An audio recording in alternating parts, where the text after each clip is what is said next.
of Isa alayhi salam based on this ayah of Qur'an. And unfortunately this is not the case. But it is a fact that when Jibreel came in the form of a man, he came totally in the form of a man. And when he used to come to the Prophet alayhi salam, he came with what men have. And as we go on, inshallah, there's added proof to this. Also, we know that the angels came in the form of men to the Prophet Ibrahim, and that he himself didn't know that they were men when he offered them a piece of the meat and they refused to eat. We also know that they came to the Prophet Lut in the form of handsome young men, and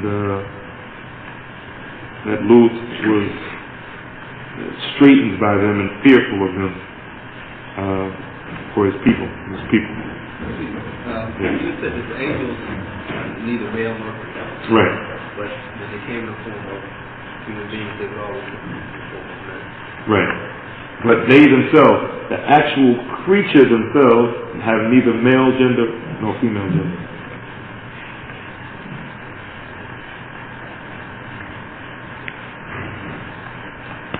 We also know that at least once Jibreel came in the form of Dihya, we mentioned him before, Al-Kalbi, radiallahu anhu. And we also know that he came once as a Bedouin Arab. Anyone remember that hadith?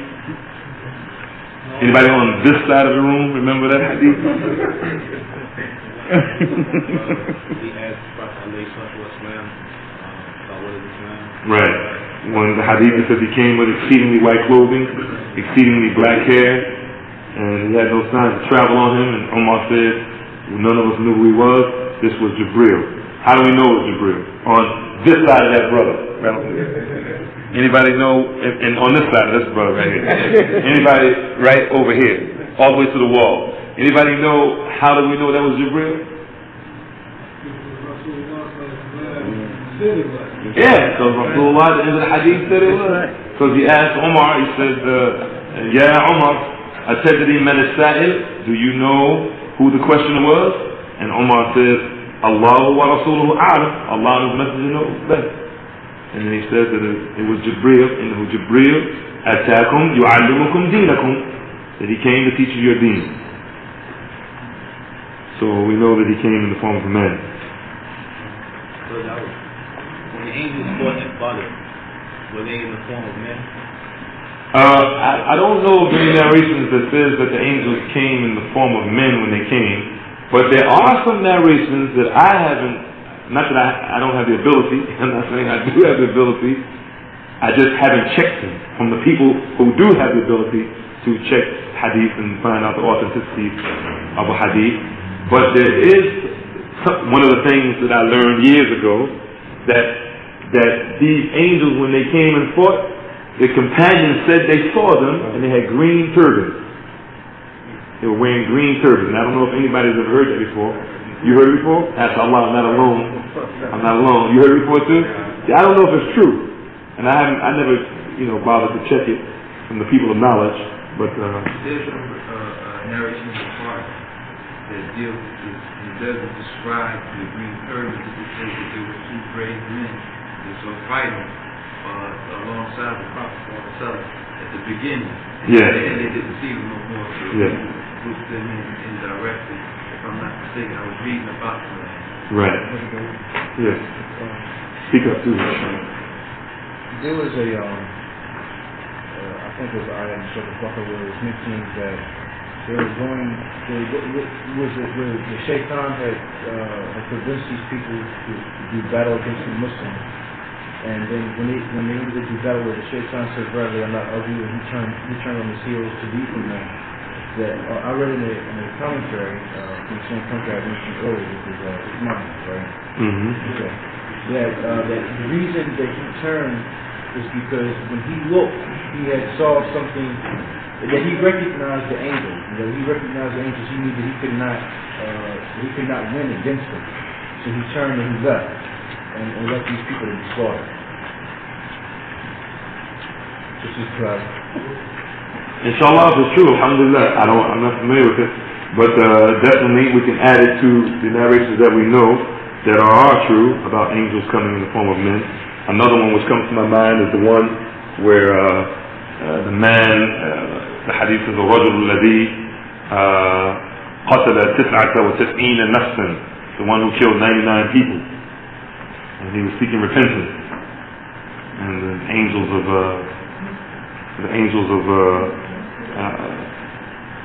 Rahmah and the angels of Adib, angels of mercy and the angels of punishment came to him on the road. We know this famous hadith. We also know that that the angel came to Musa alayhi salatu wasalam in the form of a man, and the famous hadith when he was ready to take him, and Musa punched him or smacked him, more like a smacking punch, and knocked out his eye. Came in the form of a man. Now that you work that out, what would if one come to Adam alayhi salatu wasalam when he's about to take him and he said that he forgot that we gave Dawud 650 years and 40 years? Yes. This is another narration, which is another proof. There's quite a few proofs on angels coming in the form of men, and there's quite a few proofs of angels coming not only in the form of men, but coming to other than prophets. And when we get to the section on the prophets this evening, inshallah, or tomorrow morning, this is going to be discussed, inshallah, because some people believe that angels, among the Ahl Sunnah, that angels, because they came to other than prophets, because they came to people, this is a proof that those individuals are prophets. Right, because there are some Muslims among the Ahl Sunnah wal Jama'ah who believe that women are prophets. There's nubuwwah min al-nisa. There's prophethood from among the women. We're going to discuss that tomorrow, inshallah. And they have their proofs from Qur'an and Sunnah. What you just stated was, you gave the question I was about to ask, they still come, they come to only surprise. This is another good question. Do angels still come to people? Well, Allahu A'lam. I don't know. Okay, if they only came to prophets, they couldn't come anymore. Yeah, if they only came to prophets, but we know that they didn't. We know that they didn't come to only prophets because the brothers had mentioned the mother of Isa, of Jesus, Maryam, came to Maryam. Yeah. So someone may relegate that and centralize that and say, well, no, they do come to people, but they don't come to anybody else after the prophets, even other people other than prophets. But that was in the time of prophets, and they don't come anymore. You know. But Allahu A'lam, I don't know. Yeah. The angel of death, right? When this angel comes, does he come in the form of a man? And if he does come, the angels have the ability to possess a human being and make them do the will of Allah subhanahu wa ta'ala? No. To the best of our knowledge, Bismillah wa salatu wa salam Rasulullah, to the best of our knowledge from what we've received from our illustrious predecessors and the scholars of Ahl Sunnah, the angels, we don't have any indication whatsoever that angels possess human beings like jinn possess human beings. That when they come in the form of a human being. But as far as actually entering a human being, there's no evidence that I know of, and just because I don't know, it doesn't mean it doesn't exist, or that it's true or false. All right? But from what I've seen and what I've read and what I've heard, I don't even think there's a discussion on this, because it's just assumed and accepted that the jinn possess human beings, but angels themselves don't. Let's give you full credit. But when the angel of death comes, does he create the scenario that causes the death of the individual? No, he just comes to remove it, to remove the ruh. That's it. That's it. His only job, or his exclusive job is to remove the soul from the human being. And there's a discussion, and I'm not getting away from what you hold your hands up so I can remember too. But there's also a discussion added to this, if you allow me to add this. Is there more than one angel of death? There's a discussion on this among the scholars. Some say there is an angel of death for each individual, and some say no, there's only one angel. I myself personally, I'm inclined that it's only one angel of death, but his speed is so stupendous that he does this function. Wherever a person dies, whenever they die, he's taking their soul out. Okay, does he have, this angel, does he have, like, helpers? Excuse me for a second. There's also people who say that he has helpers. No, but, No, go ahead. No, listen. I didn't come all the way down from New Jersey, man. But you got to discuss things. when you, Where I read the discussion of this, or the belief that I'm inclined toward, which comes from the discussion. you're inclined to. From the people of knowledge that they have mentioned, like Al-Qurtubi, he mentions it, and some of the books of Aqidah they mention. Is this one angel, or does he have angels that work for him, for Allah, or is the angel a generic? Is the angel of death a generic term? You follow what I'm saying? That meaning the angels of death. All right, or is it one individual angel? According to the text of the verse of Qur'an, it's one angel. It says, Ya Malik. All right? Now he had his hand up first, and then you come back.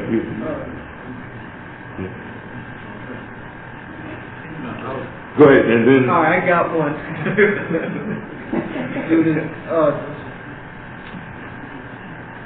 Have you ever come across or heard from any text that if you see any of the angels in their original form, then you'll die on the spot? No. I've never read it, and this is the first time I've heard it.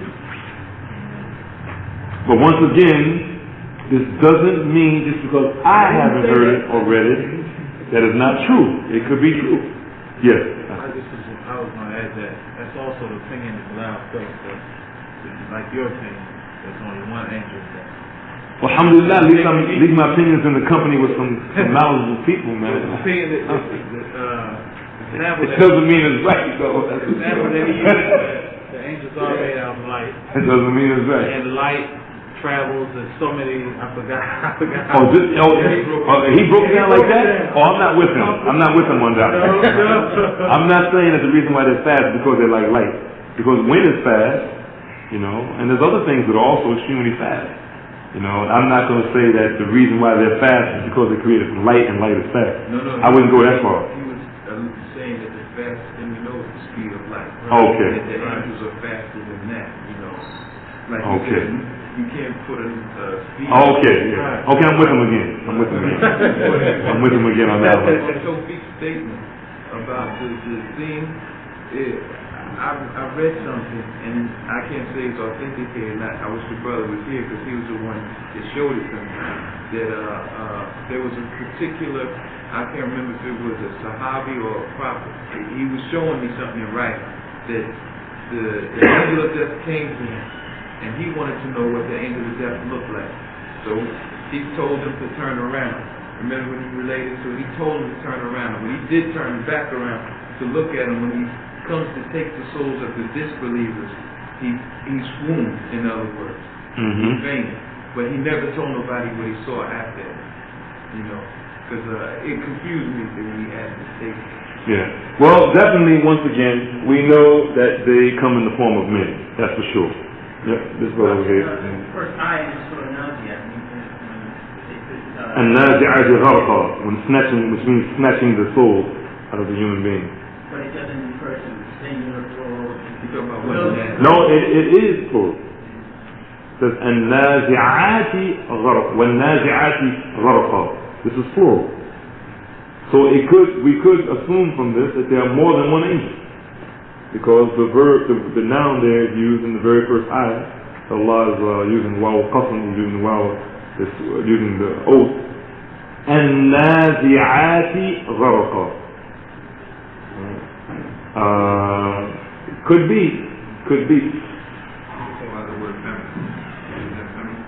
And it's feminine because it's plural. Well, no, I'm not going to say it's feminine because it's plural. This is a sound, what they call sound feminine plural. It could be plural because it's talking. It could be feminine because it's talking about al-malaika. Al-malaikatu allati an-nazi'atu gharqa. Those angels who snatch violently at the time that the person is gharq. You know, the having that problem of dying. So does that lend to angel death being generic? No, it would not. What lend to? The fact that it's plural. No. Yeah, wait a minute. I don't understand what you're saying. I shouldn't say no. So the angel of death, some say it may be generic, just the term angel of death as being in a generic sense. You could just all of them. Right. But what are you saying now? What you're saying relates to what he's saying? Because he's saying here that it's plural. That is more than one angel who does this action. Okay, but how does it relate? Because if it's in a generic sense, it's not meaning one singular angel. Okay, yes. It could mean that. Once again, it could mean that. And Allah knows best. I mean, unless we have some absolute concrete evidence, we just leave it as angel of death is an angel that takes out the soul. Let's get to him because he hasn't said anything, inshallah, and then this brother over here. And then because you said something, inshallah, if you allow it. Yes, the question is maybe a little different, but such as animals and insects, the same angel take. It's a question. Yes, according to the text, we have to say if we mention death, then this angel takes care of all of it, or these angels take care of all of it.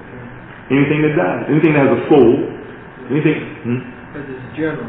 Yeah, because it's general. That's the word I was looking for. Because the text is general, anything that dies, that angel is responsible for that. Yeah, absolutely. Which is a lot of stuff. Yes. Just looking up about the angels when the kafir is dying. I think that many angels there is a verse Tanya which says, I think, remember exactly what it is. You remember? No, go ahead, say it again. So, and beat them at the same time. So maybe many angels at the same time to one person. Yeah, but even with this ayah, this wouldn't be a conclusive proof that the angels are taking the soul. What we're talking about right now is the angel that actually removes the soul. Isn't that what we're talking about? Right. We're not talking about angels being around the individuals or not while the soul is being taken. We're saying, who is that angel that is responsible for removing that soul? That angel is Malakul Maut. If it's one or many, Allahu A'lam. I don't know.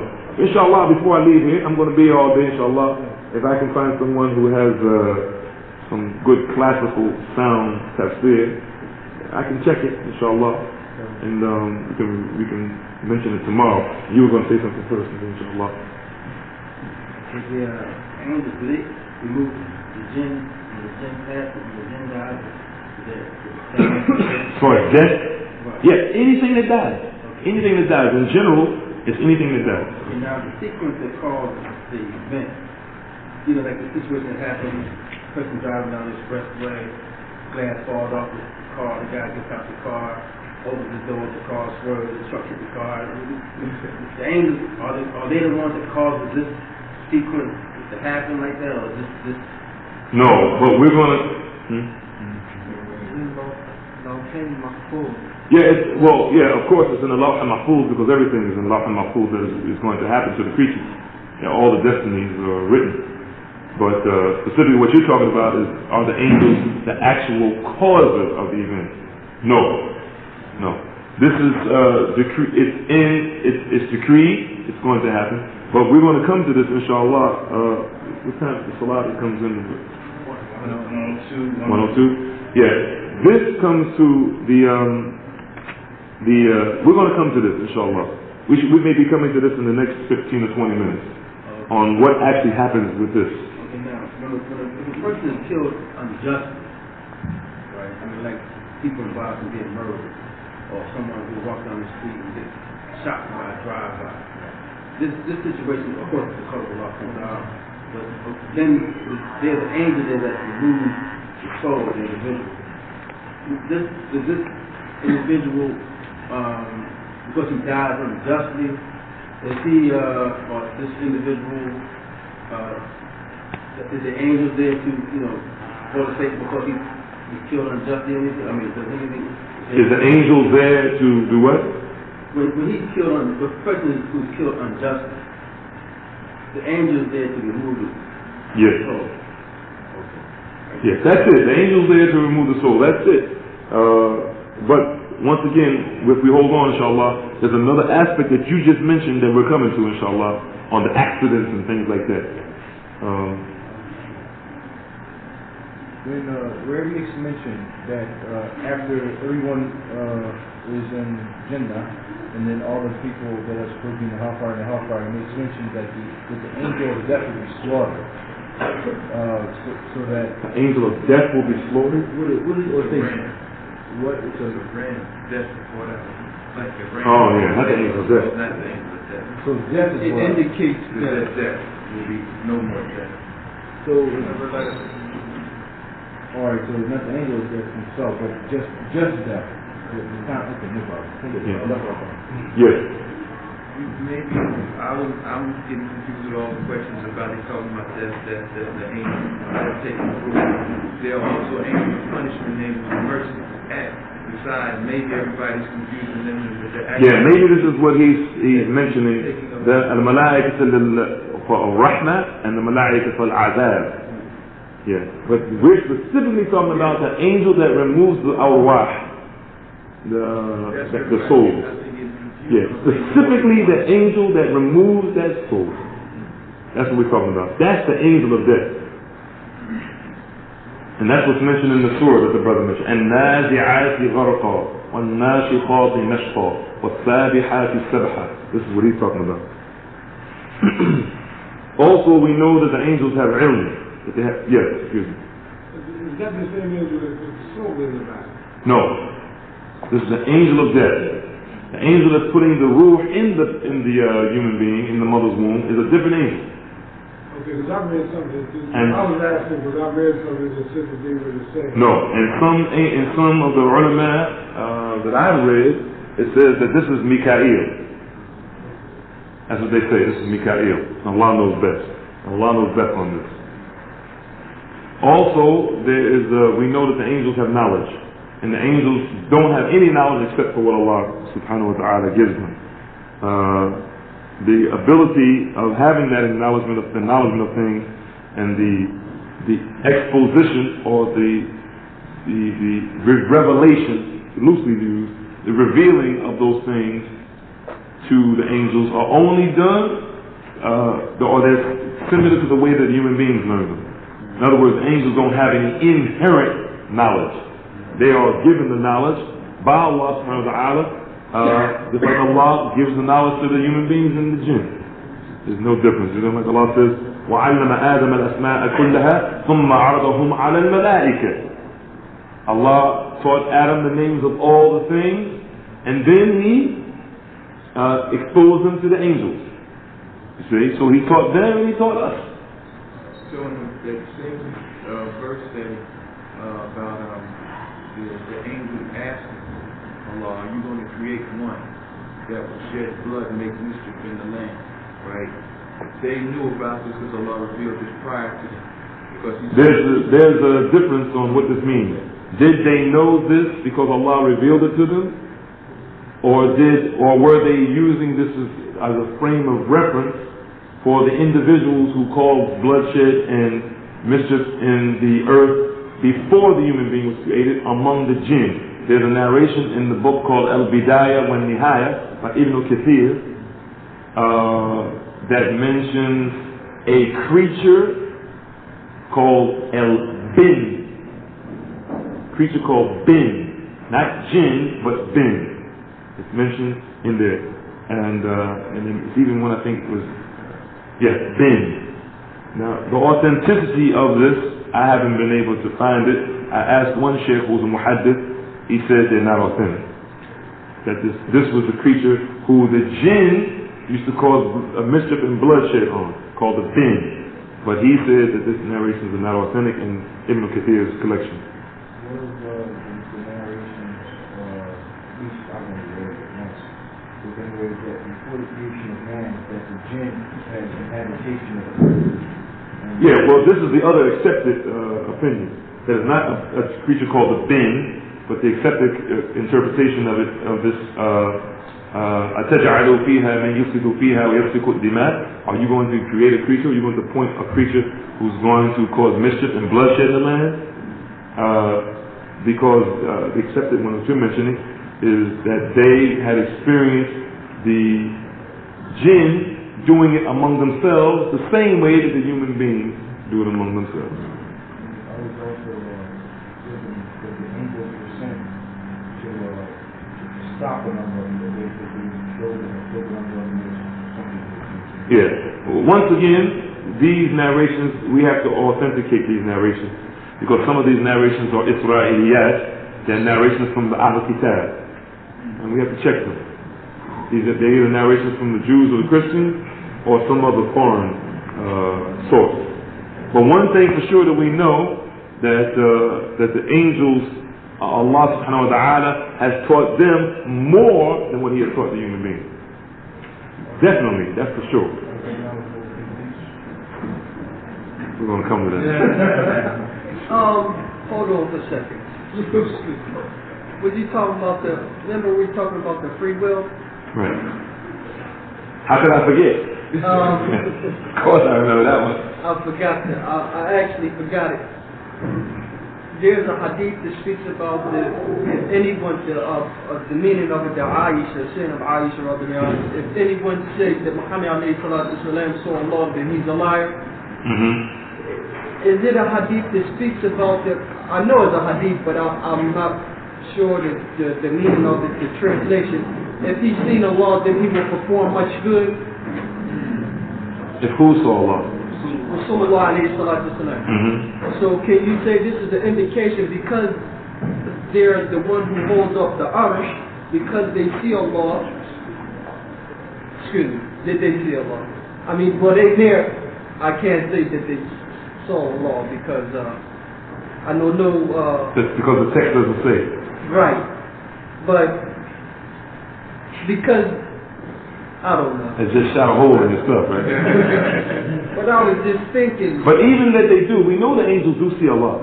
Okay. But this goes back to what Sheikh Abdullah is saying, because they see Him and they see how great He is, they see how powerful He is. That's what I'm saying, because Rasulullah alayhi salatu wasalam, the meaning, if people are saw Allah, He will perform much good. Right. And that, the awliya of Allah, because they know who Allah is, the hadith of Wali, my servant draws near to me, nothing right. except I become his hearer which he hears. Right. Because this is only pleasing to Allah. Can you use that, Allahu A'lam. Yes. There was a ayah, I don't remember the source, where they said that the heavens and the earth was offered to trust. Yes. And they turned it down. And the mountains, yes. Right, and the mountains, and they turned it down. But also the angels are involved in that also? No, because the text says, it says the heavens and the earth and the mountains. So the text doesn't say that which was in the heavens and the earth, or the angels or the jinn, because if that's the case, we can also say the jinn, because the jinn are also airbound. And so the birds. But as far as the knowledge that the angels have been given, we know that the angels have been given more knowledge than the human being. And one of those types of knowledge they've been given is knowledge of kitaba, of writing. So Allah says, "Inna alaykum al-hafidhin, kiraman katibin, ya'maluna ma taf'alun." That surely, they have been sent over as protected, as writers, guardian writers, and they're honorable scribes, who know what we do, or they know what you do, meaning us. We also know that the angels have ikhtisam. The high angels in the high heavens, they have disputations. They have, for lack of better words, argumentative discussions. For lack of better words. They have argumentative discussions. Ikhtisam means they have discussions between each other. Well, I'm not saying they do it like this, but back and forth like we, similar to the way human beings do. They have discussions. There's hadiths about this.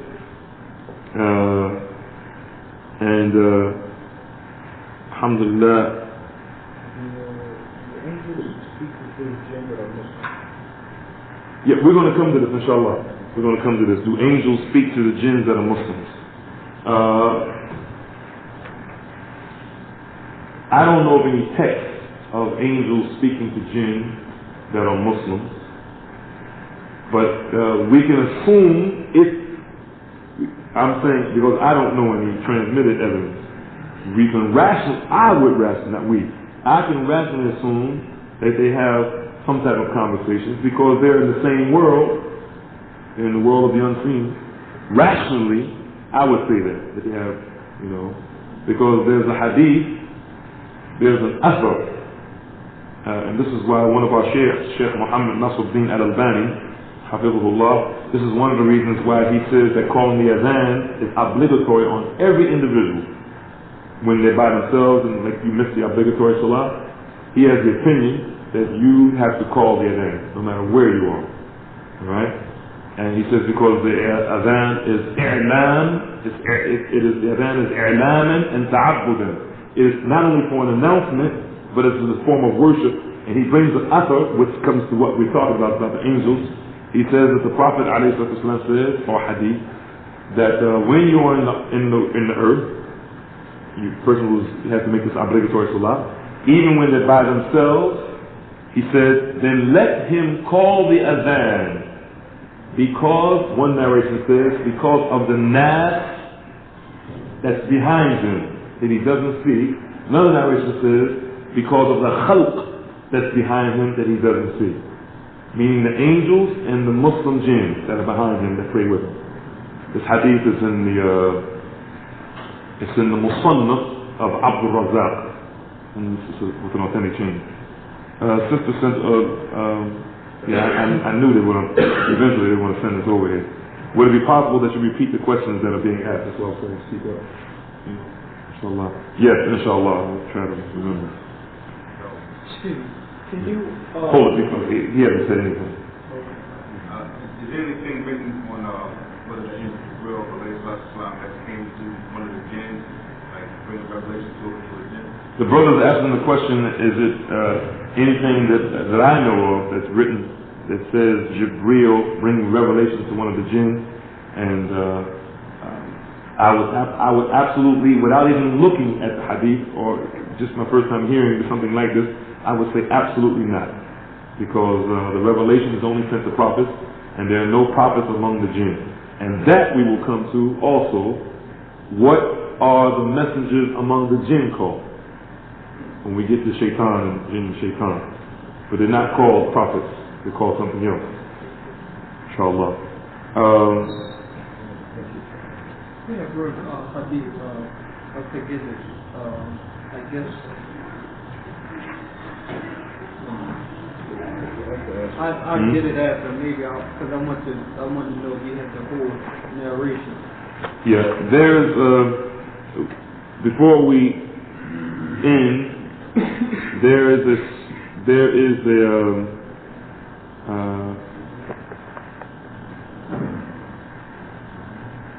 verse in the Qur'an, because I mentioned just very briefly and went right over it. There's a verse in the Qur'an, verse 69 and verse 70. Verses 69 and verses 70 of Surah Sad, which is chapter 38. Where Allah subhanahu wa ta'ala says, مَا كَانَ لِيَ مِنْ عِلْمٍ بِمَلَئِ الْأَعْلَى إِذْ يَخْتَصِمُونَ إِنْ يُوحَى إِلَيَّ إِلَّا أَنَّمَا أَنَا نَذِيرٌ مُبِينٌ. I had no knowledge of the highest chiefs. That's the way Pickball translates it. It means the angels. Al-Mala' al-A'la means the angels. When they disputed, it is revealed unto me only that I may be a plain one. And then it goes on, إِذْ قَالَ رَبُّكَ لِلْمَلَائِكَةِ إِنِّي خَالِقٌ بَشَرًا مِّن طِينٍ فَإِذَا سَوَّيْتُهُ وَنَفَخْتُ فِيهِ مِن رُّوحِي فَقَعُوا لَهُ سَاجِدِينَ. When your Lord said to the angels, surely I am about to create a mortal out of mud, and when I have fashioned him and breathed him of my spirit, then fall down before him prostrate, and فَسَجَدَ الْمَلَائِكَةُ كُلُّهُمْ أَجْمَعُونَ. Then the angels all fell down, everyone, إِلَّا Iblis. Right? Well, this is a proof that angels have disputation. Do you have the whole hadith that lists that there, right there in front of you? About disputing? Yes. I have two of them. Can you read them, please? Inshallah, let's come back. Because you want to make a reference to something? I'm just trying to clarify. There's one in the Musnad of Imam Ahmad ibn Hanbal, and there's also one in the Tirmidhi on the authority of Ibn Abbas, where it says that the Prophet said, "Atani laylata Rabbi tabarak wa ta'ala fi ahsan as-surah." It starts out saying that one night, my Lord, the blessed and exalted, came to me in the best of forms. That's the way the hadith starts out. Is that the hadith you're talking about? No, I'm just... I mean, what's the reason you want me to... So, I can go straight to it. Me personally, I'm trying... Because there's not one hadith. There's a couple of hadiths that talk about disputations between the angels. There's not one. Because remember the hadith of the man killing the 99 people? Yeah. This hadith shows that they had a little disputation between themselves. The angels of Rahmah had a disputation with the angels of Azab, of punishment. So there's a specific point that you want to make? Inshallah, I'll come back later. Yeah, okay. The point, I'm just trying to clear them up. For yourself? Yeah. Okay. But doesn't that further prove we go back to the point where we were talking about the angels having free will? Yes. The fact that they can dispute. That's right. See, this is something that's important. The brother means that you have opinion. The brother is asking the question. He's making a comment, very important comment, that the disputation between the angels may be an indication. It may be an indication that they have free will. That's why it's important to know to hear the hadith. That way you can. Yeah, go ahead. We know that they're trying to obey their Lord, and this is why they disputed, because one group looking at the situation one way, and the other group was looking at the other. I'm not saying they didn't dispute. I understand that, but on the free will issue, you know what I'm saying? No punishment. The other say no rahmah. You know what I'm saying? They're only going with what they were commanded to do. Right. See, and this is one thing, maybe an indication that they have free will. But at the same time, one group of angels, obviously, from what we know from the text, from Qur'an and Sunnah, and what the scholars of Islam have explained to us, it seems as though angels don't know what the others are doing. That when they're commanded to do something, they're commanded to do just that. But they're not given any additional information. As the case of Musa, alayhi salam, that angel didn't know when he knocked his eye out, that angel didn't know that Musa wasn't going to die then. When he came to him as a man, he came with a specific job, but he didn't know that Allah subhanahu wa ta'ala had decreed it in Lawh and Mahfuz and in the preserved tablet that he wasn't going to die at the time he came. Right? So he went back to Allah. He said, your servant doesn't want to die. He doesn't want to go. Which is also another thing which we'll mention on the prophets and messengers, that shows a special characteristic of prophets and messengers, which we don't want to get into now. I'm trying to not mix everything up and say these things so we can stretch this space out. Yes. Now I'm just saying that the fact that the angels, that one was with Rahman and one was with,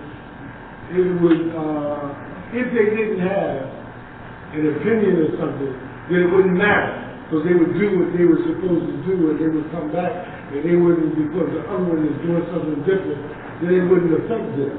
Because they would only be mindful in the things that they were supposed to do. Yeah, it's a discussion that needs to be discussed in an elaborate form with people who have extremely much more knowledge than I do. I don't, who are well equipped to discuss this. I'm not equipped to discuss them having free will or not having free will. Really, I'm not. I never started how to do that.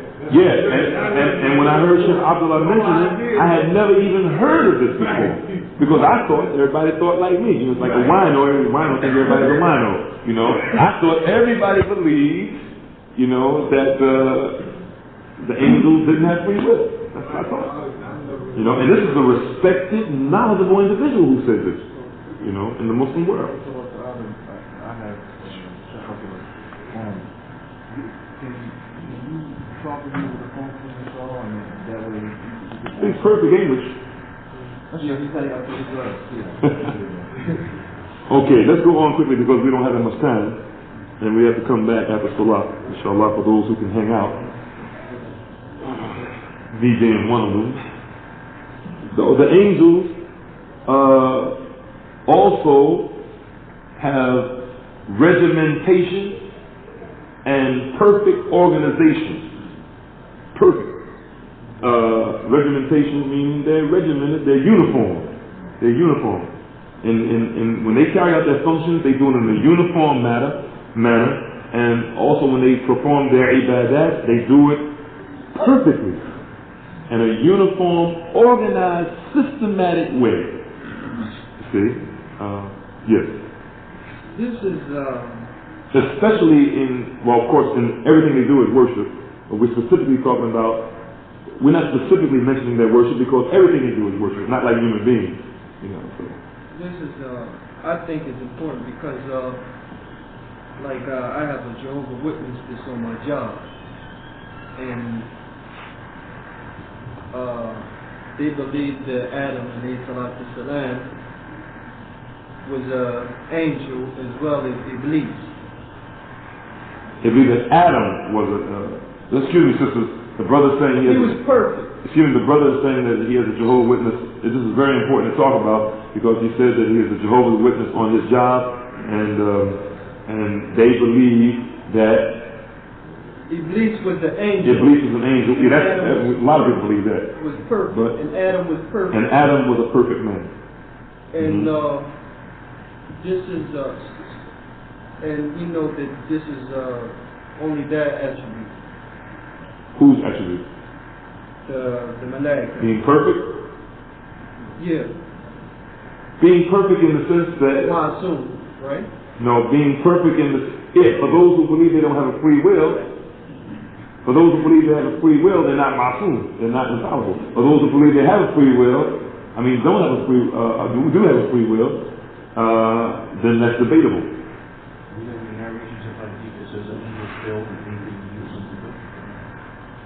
Yeah, but failure, once again, is not an indication that you don't have free will. It means that you're just good at your job and you carry it out.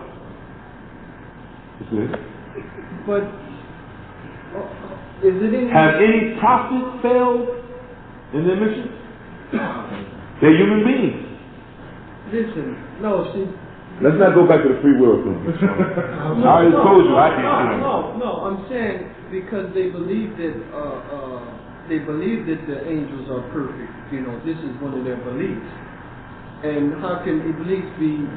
Oh, okay. Yeah, I see the point you're making. Since they're saying that they say angels are perfect. Yeah. Yeah, but of course, then you have to explain to them what does the meaning of perfect. Unfortunately, they have forgotten what the English word means, perfect.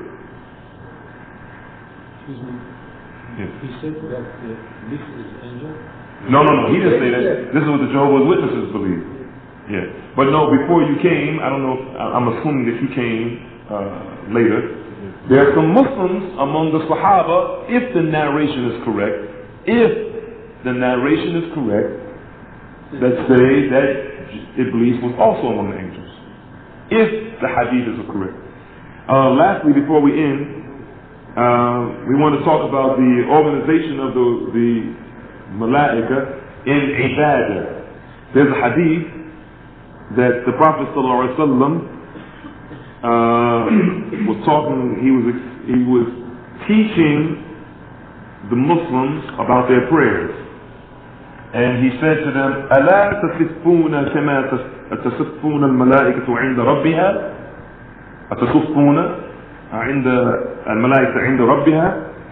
Would you not like to, or why is it that you don't want to line up your rows the way the angels line up their rows in front of their Lord? See? And they said, وَكَيْفَ يَصِفُّونَ بِالصَّفْ. They stand so close together they don't make any spaces. So the Prophet has admonished them, this thing,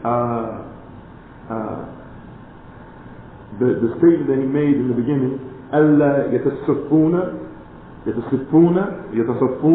or تَصِفُونَ, يَتَصَفُّونَ. He says, do you not want to? This word that's used in Arabic, that he used in the beginning, Allah, it's used in two ways. It's either used to incite someone to do good, or to rebuke someone for not doing something. Here, it's rebuke. It's used as rebuke. Now, what's the problem with you? That's basically what it means. What is wrong with you that you don't want to line up like the angels in front of their Lord? You see? So this is another indication that we should, I wouldn't say that this hadith would say that it's obligatory to do this. It's wajib to stand like this. I don't think this hadith is a proof that says it's obligatory, but definitely these are individual creatures that worship Allah perfectly. And if we want to worship Allah perfectly, then we should emulate them in our worship. And that means we shouldn't have any gaps in our rules.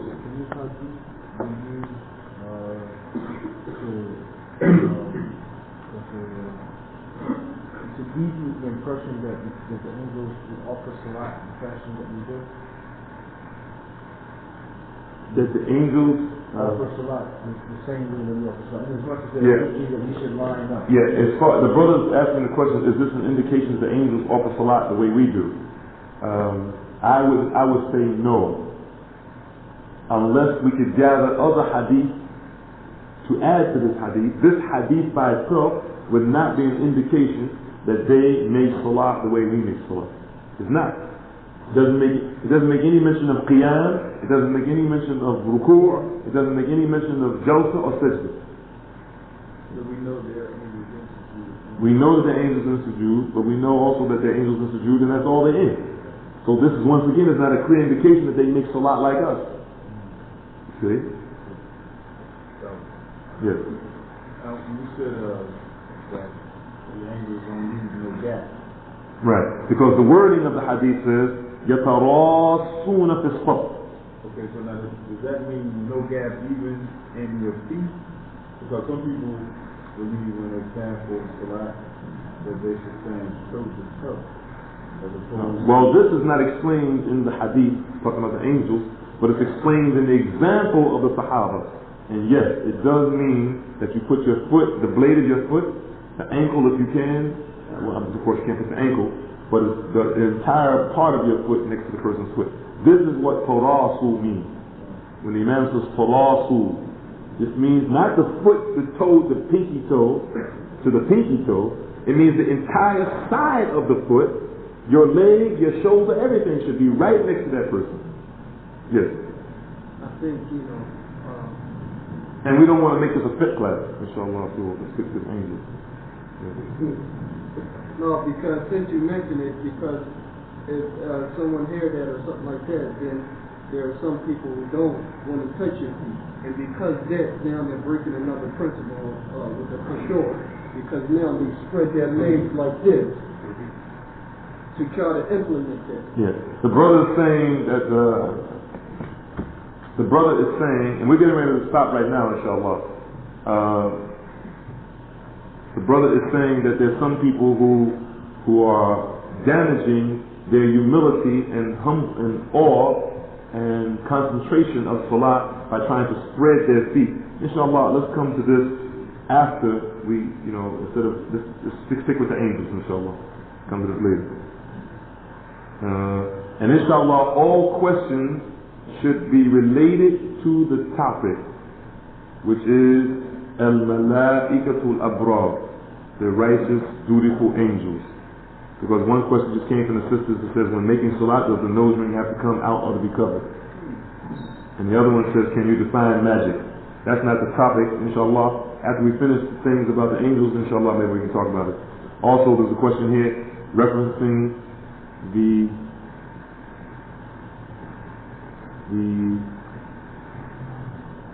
rows, referencing the rows in salah. Many people leave gaps. Over the years, I've read, I don't remember where, that you are responsible for the area, the space to your right, and that you leave gaps. And that if you leave gaps, shaitan will bust your salah. Yeah, well, once again, we don't want to make this a fifth class, but absolutely you can't leave spaces. That's the bottom line. Lastly, we know that the angels will, and also incidentally, the hadith that I mentioned about them making the rows, the first row to the next row, and making themselves solidly cemented together. This hadith is collected by Al-Jama'ah, and Al-Jama'ah means Ahmed, Bukhari, Muslim, Abu Dawud, At-Tirmidhi, Ibn Majah, and Nasa'i. But this hadith is mentioned, is collected by Al-Jama'ah, except Al-Bukhari. Except Al-Bukhari.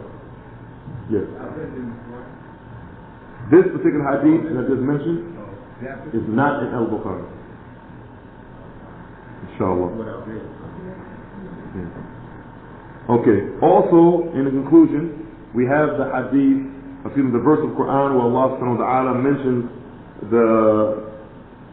the completely perfect systematic organization of the angels, where Allah says, وَجَاءَ رَبُّكَ وَالْمَلَكُ صَفًّا صَفًّا. And that will be the day when your Lord will come in a manner befitting His majesty and greatness, and with Him will be in a manner befitting them. How? We don't know. Saffan Saffa. They'll come row upon row, or row after row, or row with the row. However, it's properly to be translated. This is Surah Al-Fajr. And again Allah says, يَوْمَ يَقُومُ الرُّوحُ وَالْمَلَائِكَةُ صَفًّا لَا يَتَكَلَّمُونَ إِلَّا مَنْ أَذِنَ لَهُ الرَّحْمَنُ وَقَالَ صَوَابًا. Surah Al-Naba. Surah Al-Naba is what? 78 verse 38. Where Allah says, the English translation, the day when the angel Jibril, Ar-Ruh, and the angels will come, they will stand on the saf, on the rows, and no one will be able to speak the truth. No one will be able to speak except by the permission of Ar-Rahman, Allah subhanahu wa ta'ala, and they will only be able to say, when He gives them permission to do it, that which is sawab, that which is true. Also, we need to look at the meticulous nature of the execution of the angels in their commands of Allah. And in the Sahih of Muslim and the Musnad of Imam Ahmad ibn Hanbal, on the authority of Anas radiallahu anhu, he said, أن النبي صلى الله عليه وسلم قال آتي باب الجنة فاستفتح فيقول الخازن من أنت؟ فأقول محمد، فيقول بك أمرت ألا أفتح لأحد قبلك وألا أفتح لأحد قبلك. That it says, I will approach a door of Jannah and it will be open. فاستفتح or فاستفتح. It will be open. فيقول الخازن, and the guard of the Jannah will say, who are you? And then I will reply, Muhammad. And then it will be said that what you have been commanded, that what you have been given, what you've been commanded is that this door is open for you and it was never open for anyone before you. So this shows the perfect organizational nature of how they carry out and execute the commands of their Lord, because they could have opened the door for someone else. And I'm not going to get into the topic of free will again. Did they have the free will of opening the door for Musa, or opening this door for Ibrahim? And Allah knows best. So we just end with this, that it was possible to say that, that the meticulous nature of them executing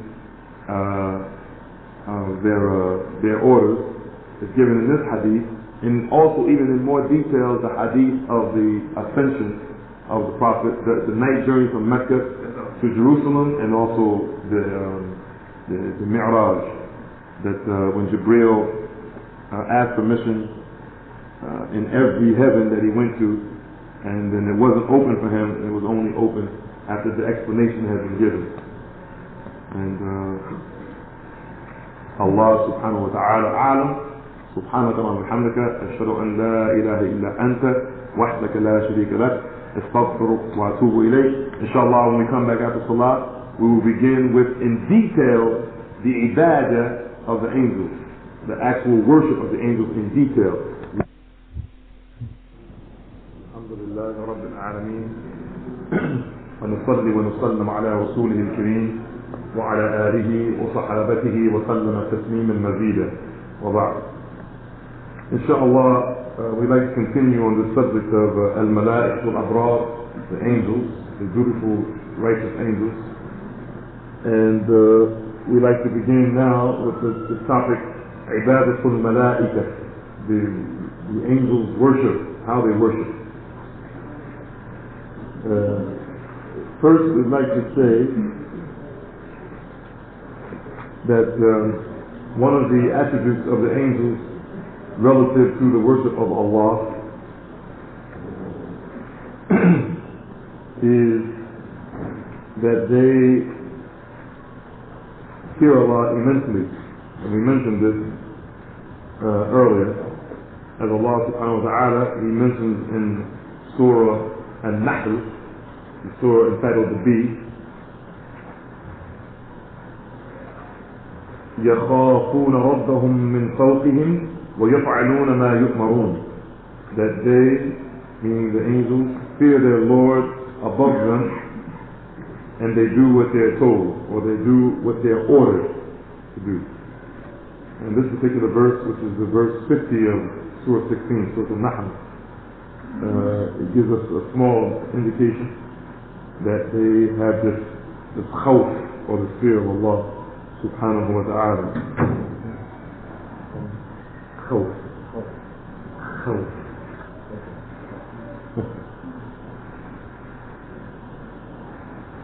And again, Allah subhanahu wa ta'ala mentions in Surah Al-Anbiya, the 21st chapter of the Qur'an, the 28th verse, 21, 28. Allah the Most High says, وهم من خشيته مشفقون, and they quake, as Pickthall translates it, they quake for awe of him, for the fear of him. Incidentally, since I would like to take advantage of the verse that we cited, the first of the two verses, the one in Surah Nahl, it says يَخَافُونَ رَبَّهُم, that they fear their Lord. It says يَخَافُونَ رَبَّهُم مِّن فَوْقِهِمْ, that they fear their Lord who is above them, which is once again another proof that Allah subhanahu wa ta'ala is not everywhere, but Allah subhanahu wa ta'ala is above us.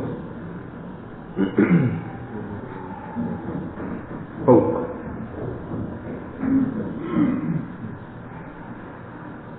And regarding the place or the position of the angels, when I mean by position, I mean the status of the angels. What has been conveyed to us by way of Qur'an and Sunnah is that the angels, the best description that we can give to the angels is that they are ibadullah, that they are slaves of Allah subhanahu wa ta'ala. We have three verses in Surah Al-Anbiya, the chapter entitled the Prophets, where Allah subhanahu wa ta'ala He says, وقالوا اتخذ الرحمن ولدا سبحانه بل عباد مكرمون. And they say the Beneficent has taken upon himself a son. Be he glorified? No. But those whom they call sons are honored slaves. The highlighted point here, the shahid, as they say in Arabic, ibadun mukramun. They are honored ibad, honored slaves of Allah, servants. لا يسبقونه بالقول وهم بأمره يعملون. They speak not until he has spoken, and they act by his command. لا يسبقونه, it actually means they don't go ahead of him in speech. They don't go ahead of him. وهم بأمره يعملون. Until, of course, they act only by his command. يعلم ما بين أيديهم وما خلفهم ولا يشفعون. And he knows what is before them and what is behind them. إلا لمن ارتضى وهم من خشيته مشفقون. And this is part of the verse that we mentioned before. And they cannot intercede except for him whom he accepts, and they quake for awe of him, or they shake because of the fear of him. So we know from these verses that the al-malaika are described as worshippers of Allah subhanahu wa ta'ala. So their sifat, part of their attributes is the ubudiyyah, which is submissive, loving, willing, obedient to Allah in the form of servitude. We also know that as part of the worship of the angels, from these verses, that they don't go ahead of Allah subhanahu wa ta'ala in things that they say or they do. And they don't contend with Allah subhanahu wa ta'ala. As Allah mentioned in that verse, لا يسبقونه بالقول وهم بأمره يعملون. They don't go ahead of him in speech while he is ordering them of what they do, when they order them to what they're going to do. There is also another ayah in the Qur'an, in Surah Maryam, the chapter entitled Maryam, chapter 19, verse 64, where Allah subhanahu wa ta'ala says, وَمَا يَتَنَزَّلُ إِلَّا بِأَمْرِ رَبِّكَ لَهُ مَا بَيْنَ أَيْدِينَا وَمَا خَلْفَنَا وَمَا بَيْنَ ذَلِكَ وَمَا كَانَ رَبُّكَ نَسِيًّا. It says, we come not down except by the command of your Lord. We mean the angels. We come not down except by the command of your Lord. Unto him belongs all that is before us and all that is behind us and all that is between those two. And your Lord is never and will never be forgetful. So we know that the angels fear Allah, who is above them. We know that the angels do not do things except what he tells them. We know that the angels, is a part of their worship, their ubudiyyah, that they do not outstrip him, or not outstrip him, but supersede him, or be forward with him until he commands them to what they should do.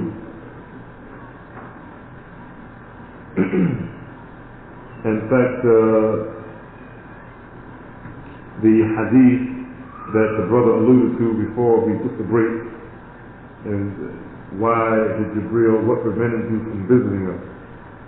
And then the verse came down that we just mentioned, that they do, وَمَا يَتَنَزَّلُ إِلَّا بِأَمْرِ رَبِّكَ. We do not come down except by the commandment of your Lord.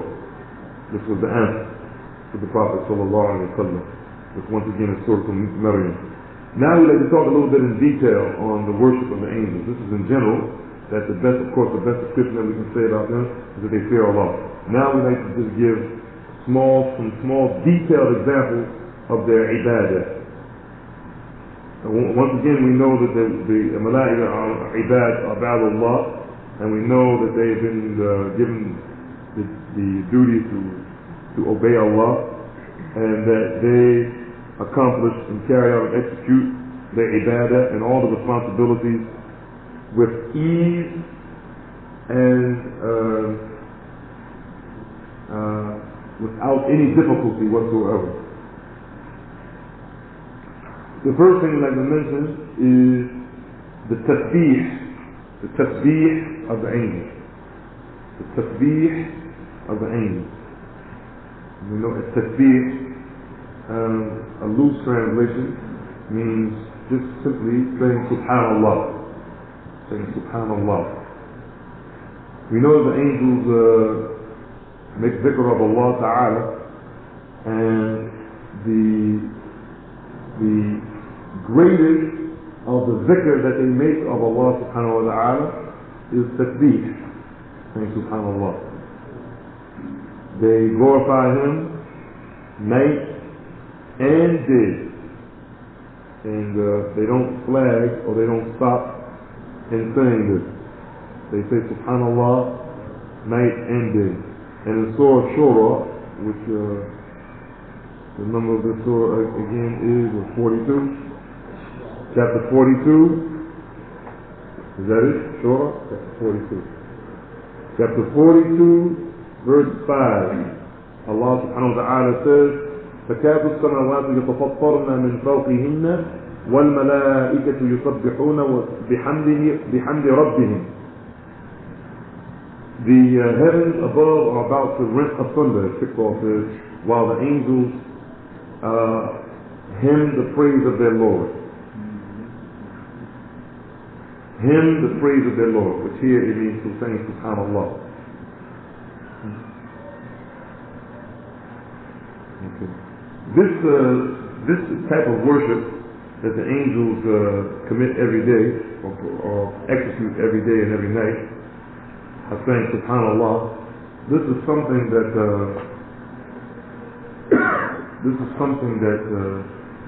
should really be pondered over by Muslims, because there's an ayah in the Qur'an to show us the importance of saying Subhanallah. There are a couple of different shades of meaning of the word Subhanallah. One, Subhanallah literally means to be above, that Allah subhanahu wa ta'ala is above, far above or far removed of any type of imperfection and any type of indecency or any type of humanistic or created qualities. That's the first meaning, and really the most important meaning of the word subhanallah. It means تنزه الله عن الأشياء القادرات or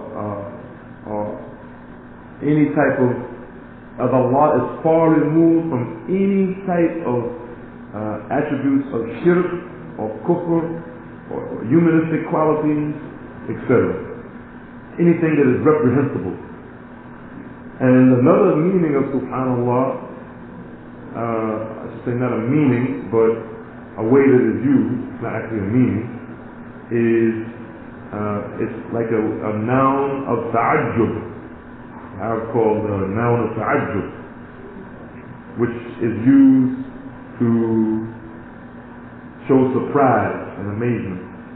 Like when you see something, you see somebody maybe you haven't seen in a long time, or you see something that amazes you, say Subhanallah. So Subhanallah is used like this. But the most important aspect of it is of course the glorification of Allah, as the Prophet ﷺ said in an authentic hadith, that there is two phrases that is light on the tongue and heavy on the scale and beloved by Allah the Beneficent. كلمتان خفيفتان في اللسان ثقيلتان على الميزان حبيبتان إلى الرحمن سبحان الله وبحمده سبحان الله العظيم. The 2 words that are light on the tongue, they're heavy on the scale, and they're beloved by the beneficent.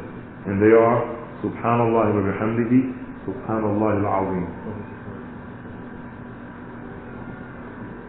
It's in the Sahih al-Bukhari, in the book of supplications, as quoted by the brother sitting next to me. And if he's wrong, I'm saying that if the brother next to me said that's where you can find it. So they always say Subhanallah in day and night, as Allah says again in Surah Anbiya, in chapter 21, verse 20. يُصَبِّحُونَ اللَّيْلَ وَالنَّهَارَ وَلَا يَفْتُرُونَ. They glorify Allah, they glorify Him, they praise Him, they glorify Him night and day, and they don't flag, they don't, وَلَا يَفْتُرُونَ, it means وَلَا يَضْعَفُونَ, they don't become tired, they don't become weak and fatigued.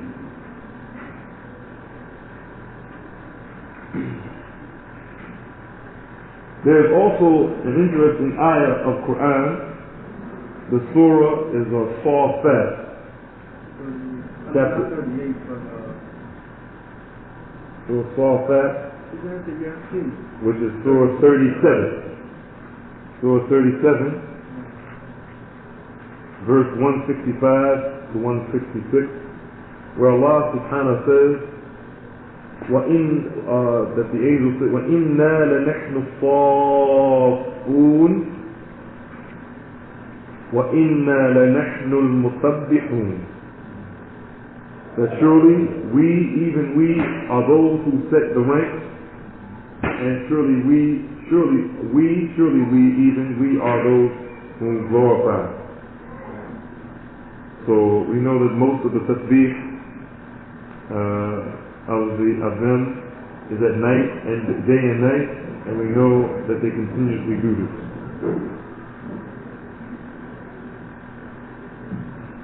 Also, we know that the Prophet ﷺ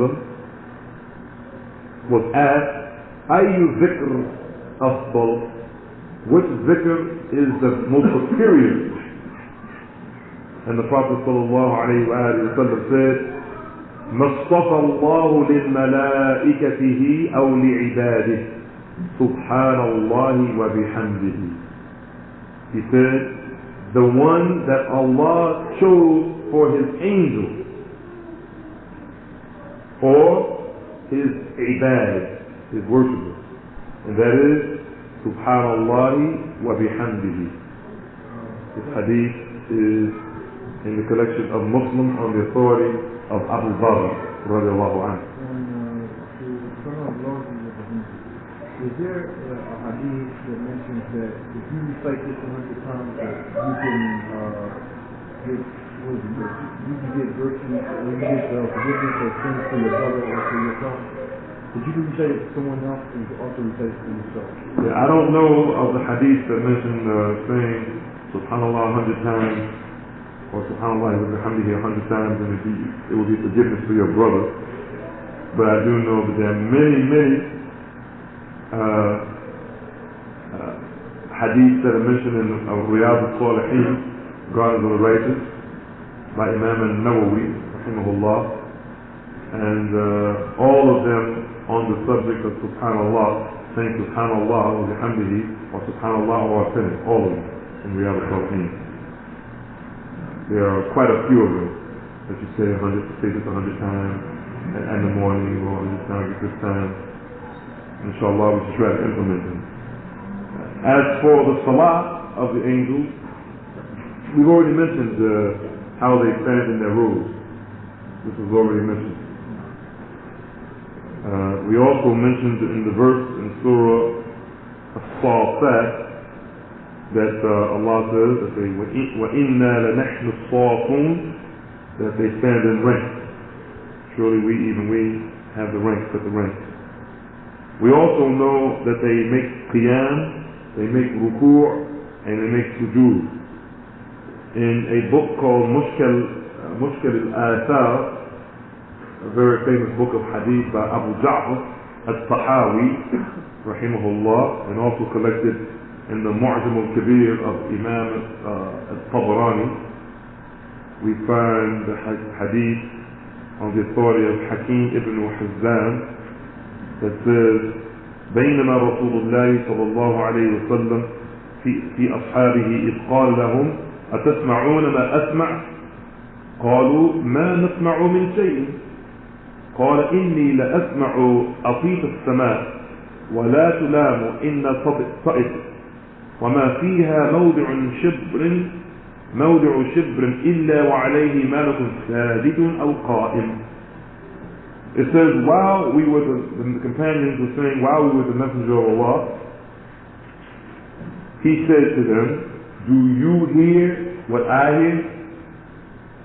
They said, we don't hear anything. He said, for surely I hear the squeaking sound of the heavens.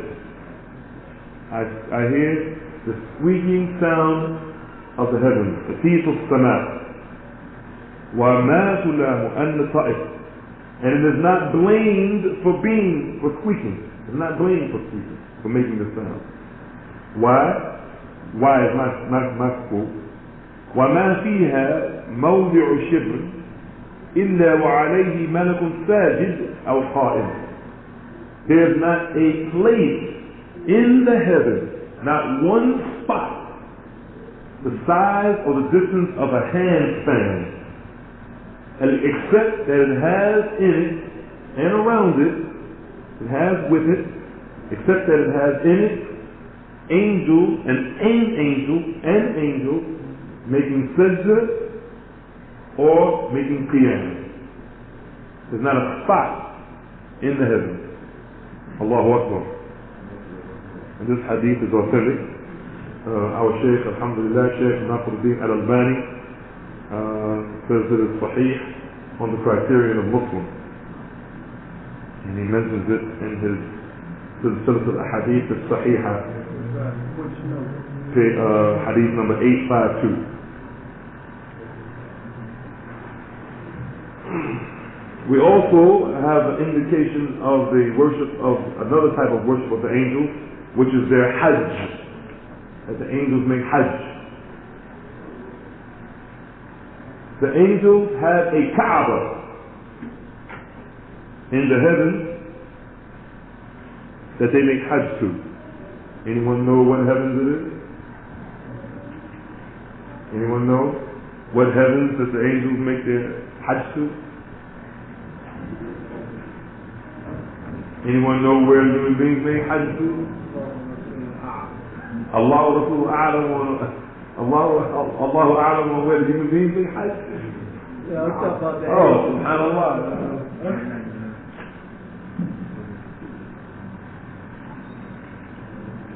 Yeah. The brother was just informing me that the hadith that mentions the handspan is not an angel. There's not a place in the heavens except that it has a handspan where an angel is making sajda or making qiyam. That a handstand is approximately 4 inches. So this lets us know how many angels there are. And subhanAllah. So no one knows here where the Kaaba of the angels are? What heaven? What heaven? I don't know what heaven is directly over the Kaaba and it's all of the houses are directly above the Kaaba. So which one is the No, which heaven? Which heaven is the house that the angels make their hajj to? No one knows?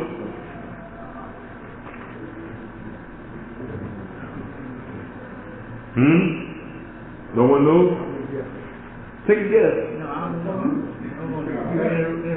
Yeah, take a guess. No one guessing. Themselves? Themselves? No. No, the brother was mentioning that Allah subhanahu wa ta'ala has created 7 heavens. And in each heaven there's a house that the angels go, and each of those houses is, the Prophet sallallahu alayhi wa sallam said, if they were to fall, they will fall right on the Kaaba because they're right above the Kaaba on each heaven.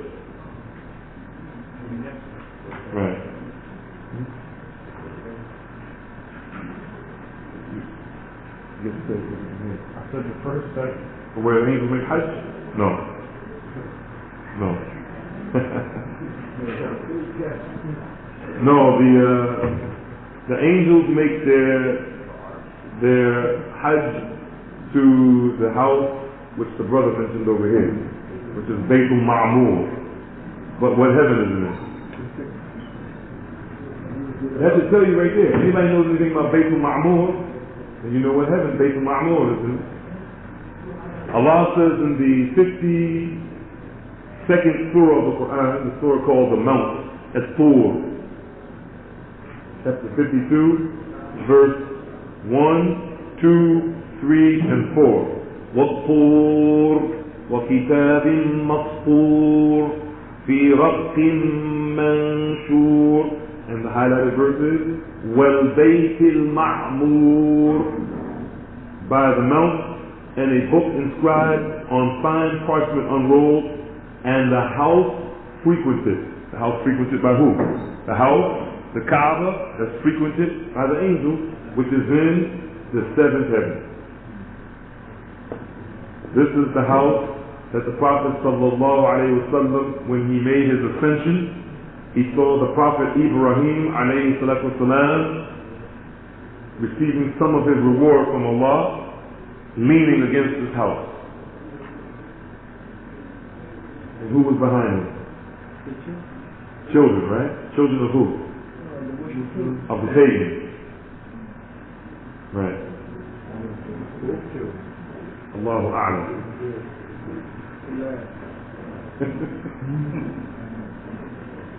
Okay. We also know that the angels, when they go into this house that Allah mentions in the Qur'an, there's 70,000 of them that go in every day and they don't come out. They don't return. 70,000 of them go in and they don't come out. Every single day.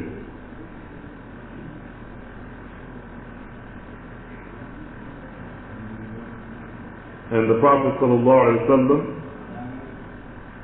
he has mentioned this in authentic hadith that can be found in Muslim and other places.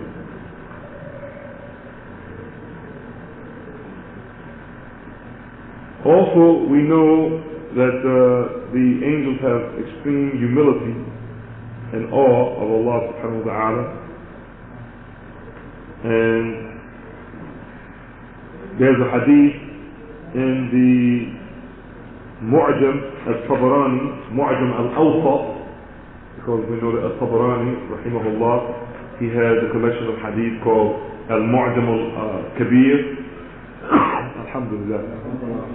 Yahdikum Allah wa yuslihu barakum. He had one called al-Mu'jam al-Awsat, and he had one called al-Mu'jam al-Saghir. It's 3 sets. Hadith. This one is in Mu'jam al-Awsat by al-Tabarani with an authentic chain, authentic here meaning Hasan chain, from Jabir radiallahu anhu. It says, أن رسول الله صلى الله عليه وسلم قال مررت ليلة أسري بي بملء الأعلى وجبريل كالحلف الباري من خشية الله تعالى. It says that I passed the night that I made my night journey from Mecca to Medina, from Mecca to Jerusalem. I passed that night, the night that I was made to ascend, or made to have this journey. I passed by the high angels, and Jibreel was like al-half al-bali min khashyati Allah ta'ala, that he was like a worn out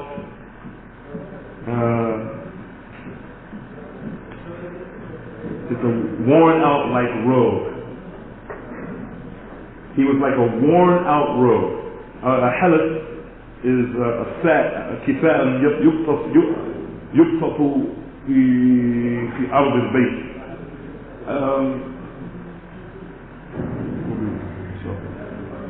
This is like this robe that you put on the ground. You spread out, put on the ground. when the Prophet saw Jibreel, alayhi salatu wasalam, he said that he was like this. The indication of this is that he fears Allah so much he looked like he was so fearful of Allah that the appearance of Jibreel, because of the fear of Allah, made him look like this. There's a lot of fear. Now, inshallah, there's a lot that we can mention about the angels' worship, but this is enough, inshallah, in detail. Now we'd like to talk about the relationship between the angels and the human beings. The angels and the human